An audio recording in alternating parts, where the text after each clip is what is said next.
Et le pasteur lui dit, mais tu n'as pas appris que Jésus est dans la place. Bartimée, tu ne sais pas que Jésus est dans la place. Alléluia. Oui, mais quand Jésus est dans la place, hein, là, à Saint-Maca, il est là, il est là. Il est là. Non, ce n'est pas la cathédrale, ce n'est pas Donald Trump, non, ce n'est pas Elon Musk, non. C'est Jésus qui est là. Alléluia. Ce que tu vas recevoir, c'est juste par la foi. Tout simplement. Non. Il faut que ta vie change. Tu vois, quand il fait les choses, chaque fois que Jésus fait des choses, c'est pourquoi ça dépasse la vie. Les gens sont étonnés. Il faut que les gens soient étonnés de ta vie. Il faut que les gens soient choqués. Il faut que les gens soient surpris. Aïe, aïe, aïe. On va aller voir. Oui, mais c'est vrai, il faut. Ça, tu fais bien de recevoir. Les gens seront choqués. Amen. Il va dresser une table. Il ne faut pas prier pour que tes ennemis meurent. Non. Il faut qu'ils vivent et qu'ils voient. Amen. Je reçois. Voyez, quelle bénédiction. Quelle bénédiction nous avons ce matin. Ah oui, c'est sûr. Surtout que Noël arrive comme ça. On fait, voilà, il remplit nos corbeilles. Tu demandes rien à Carrefour, hein. Tu restes où? C'est ça. Tu vois Bartimée, l'argent tombe, les billets, qui n'a pas l'habitude d'appeler. Et le voisin lui dit, tu sais pas qu'il y a Jésus qui passe là. Bartimée dit, ah bon? Vous savez, il criait, Jésus, fils de Dieu, fils de David, fils de Dieu. Parce que dans les Écritures, le Messie devait venir de la lignée de David.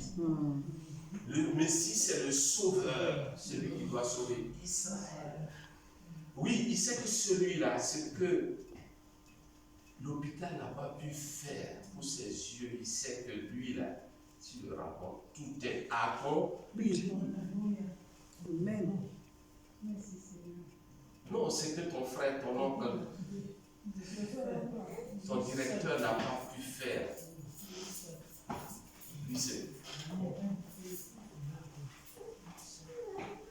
Vous savez, Bartimée avait pas mal de sous ce jour-là, mais quand le voisin lui a dit que tu n'as pas appris, il a crié Jésus, fils de Dieu, fils de David, aie pitié de moi. Il a laissé le voisin. Il a laissé son confort, son manteau, il a dit manteau, tout ça là. Moi, je vais devant. Parce que si j'ai pu toucher Jésus, Amen. Si j'ai pu avoir Jésus là, moi aussi je vais marcher pour aller prendre le métro pour aller au bout. C'est ça. Amen. Alléluia. Amen. Et puis j'aurai les moyens maintenant, au lieu de m'asseoir vous attendre là, je prends ma Tesla. Alléluia. Non, mais. Amen. Gloire à Jésus. Amen. Il a tout laissé, les gars. Oui. La Bible dit que celui qui veut préserver sa vie, mais celui qui perdra sa vie à cause du Christ, la retrouvera à la force. Oui, quel est le manteau que tu as? Qu'est-ce que tu penses être cher pour toi et que tu maintiens, que tu donnes la première place au Seigneur? En fait, tu peux avoir multiplié par 1000, par 10 000, mais c'est parce que tu t'accroches à ce que tu as et que tu ne fais pas toute la place au Seigneur. Ça peut être des choses bien. Mais quelle est cette tristesse qui t'accable? Quelles sont ces angoisses qui t'assaillissent et que tu ne peux pas laisser pour te confier à Jésus et à Jésus? C'est ça.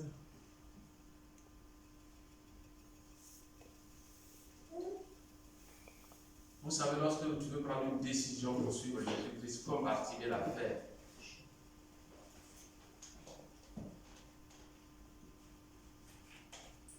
il y a des voix contraires à ta décision. Ça peut être ce qui t'entoure, mais ça peut être des pensées contraires à la décision que tu vas prendre. Parce que l'adversaire sait que si tu fais ce pas de foi, les choses vont changer. Mais je t'exhorte à laisser le manteau, même s'il y a des sous dedans, le manteau, ton manteau que tu as, pour prendre le meilleur manteau de Christ. Ça va faire la différence. Amen. Ça va faire la différence. Le manteau de Bartimée, sachez que c'était pour lui son gagne-pain. Parce qu'à l'époque, pour avoir un manteau de mendiant, il fallait avoir une attestation des gouvernants. Et avec ce manteau, tu peux avoir une place de choix dans les lieux publics pour mendier. Ce manteau, c'est avec ça que le mendiant se couvrait lorsqu'il faisait froid. C'était tout pour lui. Mais le plus important pour lui était qu'il recouvre la vue. La vue, c'est la vie. Amen. Alléluia. Amen. Quelles que soient les pensées, les voix contraires, Dieu te parle ce matin. Choisis de lui donner la priorité. Laisse ton zone de confort. Suis Jésus. Il a le meilleur pour toi. Tout simplement. Fais ce pas de foi. Bartimée a tout abandonné. Mais mieux encore, il était très audacieux. La Bible dit que depuis Jean-Baptiste jusqu'à Jésus, le royaume de Dieu est forcé. Et ce sont les violents qui s'en accaparent. Ce jour-là, Bartimée était violent. Oui, la violence dans l'audace, dans la persévérance, dans la foi qui ne lâche pas prise. Dieu veut les chauds, ceux qui sont chauds et bien. Il faut être déterminé. La chose est là. L'adversaire voudra. Mais réclame ta chose, revendique avec foi, en t'appuyant sur la parole de Dieu. Et tu verras la gloire de Dieu s'accomplir.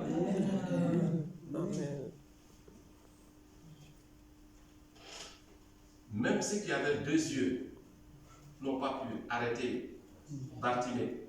Ils n'ont pas pu courir plus que Bartimée. Quand ils devaient rencontrer Jésus, personne ne l'a accompagné. Il s'est levé. Il connaît le chemin. C'est pourquoi la Bible dit, vous savez, Bartimée était aveugle, mais comme il avait la foi, il a trouvé le chemin où Jésus se trouve. Nous marchons par la foi et non par la vie.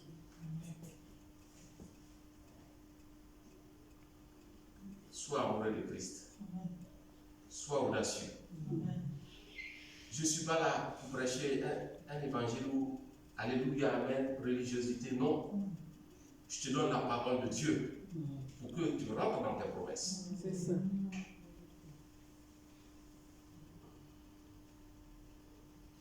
Lorsque Bartimée a crié et qu'il a laissé son manteau, il y avait beaucoup de gens qui suivaient Jésus.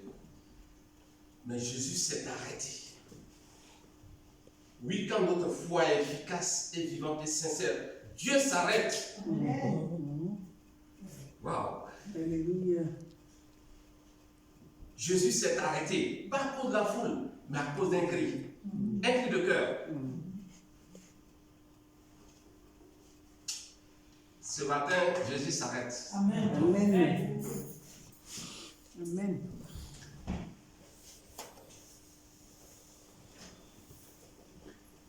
Il pose une question à Bartimée, et cette question aussi va s'adresser à toi.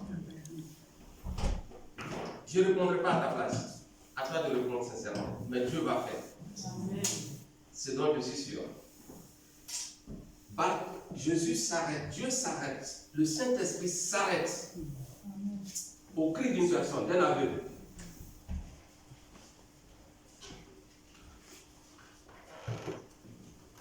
Il lui pose une question, Jésus, que veux-tu que je fasse pour toi? Jésus te pose la même question ce matin. Que veux-tu que je fasse pour toi? Question personnelle.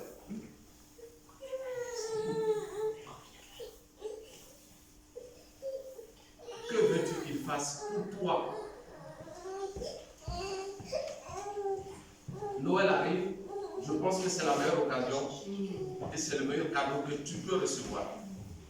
Tu ne le diras pas pour le Père Noël, mais tu le dis pour que le Christ se manifeste à toi et ta vie change. Et ce changement, ce cadeau, tu ne l'auras pas dans les supermarchés. Parce qu'elle concerne ta vie.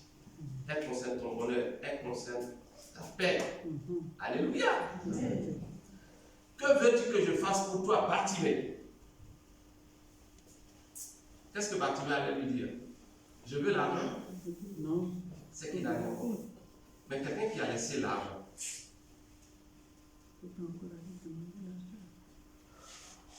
Dieu n'a pas fabriqué l'argent, mais Dieu a fabriqué les yeux. C'est lui le fabricant.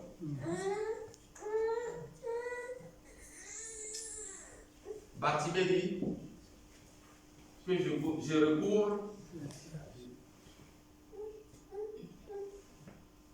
Qu'est-ce que tu veux de plus cher que les hommes ne peuvent pas faire? Et que ce Dieu peut faire pour toi. Il faut le faire. Si tu lui demandes quelque chose, il faut demander ce qui est impossible aux hommes. Parce que tout est possible à lui. Et tout est possible à celui qui croit. Ce jour-là, Bartimée a cru. Et il lui a dit, Bartimée, ta foi t'a sauvé. Alléluia. Rentre dans tes promesses pour la question que Jésus te pose ce matin.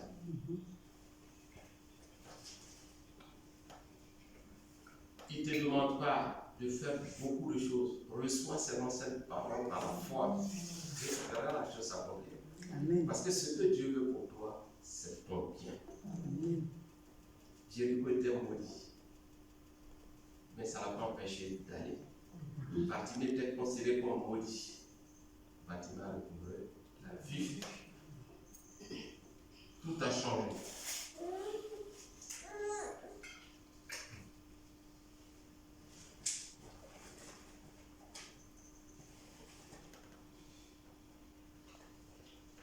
Jésus connaît les motivations de nos cœurs. Il connaît nos souffrances.